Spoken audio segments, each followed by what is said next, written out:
को नमस्कार। Career first channel पर आप सबका स्वागत है। डिक्टेशन लिखने के लिए तैयार रहें। Ready start. जिस परिस्थिति में आज हम हैं उसी परिस्थिति में हम नहीं कह सकते कि आप कभी भी रहे होंगे। हर एक नागरिक को उसके जीवन पर गहरा प्रभाव पड़ता है।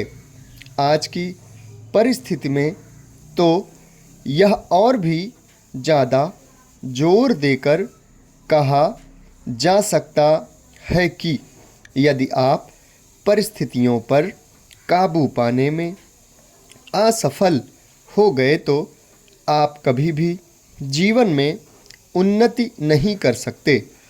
देश की परिस्थिति, आपकी अपनी पारिवारिक परिस्थिति, आपकी आर्थिक परिस्थिति और आपकी सामाजिक परिस्थिति पर काफ़ी प्रभाव डाल सकती है।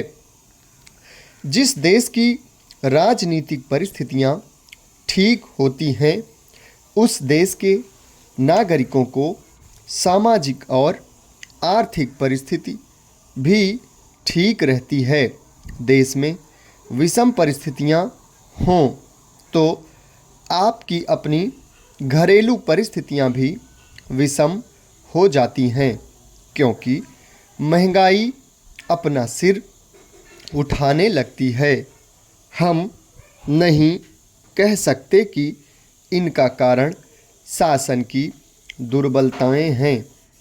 आखिर शासन भी तो हम लोग ही चलाते हैं।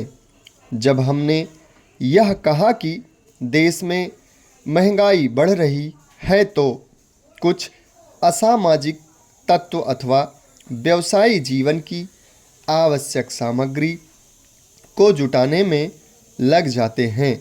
वे यह नहीं सोचते कि इसका क्या असर हमारे देश के लोगों की आर्थिक परिस्थिति पर पड़ेगा।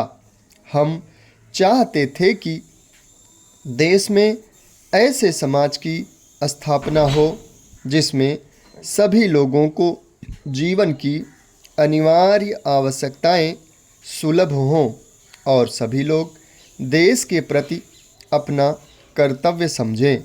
मैं इस संबंध में कहना चाहता हूँ कि ऐसे समाज की कल्पना में अभी पर्याप्त समय लगेगा, क्योंकि मेरा निवेदन यह है कि जब तक देश से हम गरीबी को दूर नहीं करेंगे तब तक यह कल्पना साकार नहीं हो सकेगी।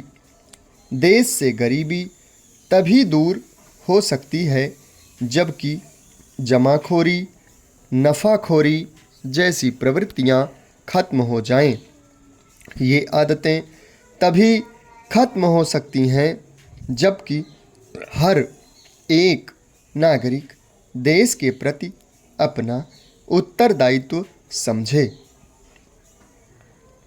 मेरा आपसे निवेदन यह है कि आप जीवन के किसी भी क्षेत्र को देख लीजिए। हर स्थान पर अधिकतर व्यक्ति अपने निजी स्वार्थ को ध्यान में रखकर ही काम करते हैं। उनकी आदतें इतने वर्षों की स्वतंत्रता के बाद भी नहीं बदली हैं। मेरा यह निवेदन है कि जब तक नागरिक अपने मूल कर्तव्यों को नहीं समझेंगे तब तक समाजवादी समाज का निर्माण संभव नहीं है। मैं यह निवेदन करूंगा कि इस दिशा में पग उठाए जाने चाहिए और शिक्षा के लिए ऐसे पाठ्यक्रम तैयार किए जाएं जिनके द्वारा शिक्षा ग्रहण करने के पश्चात हमारे देश के नवयुवक और नवयुवतियां देश के प्रति, समाज के प्रति और अपने परिवार के प्रति अपने कर्तव्य एवं अपनी जिम्मेदारियों का अनुभव करें। समाप्त। धन्यवाद।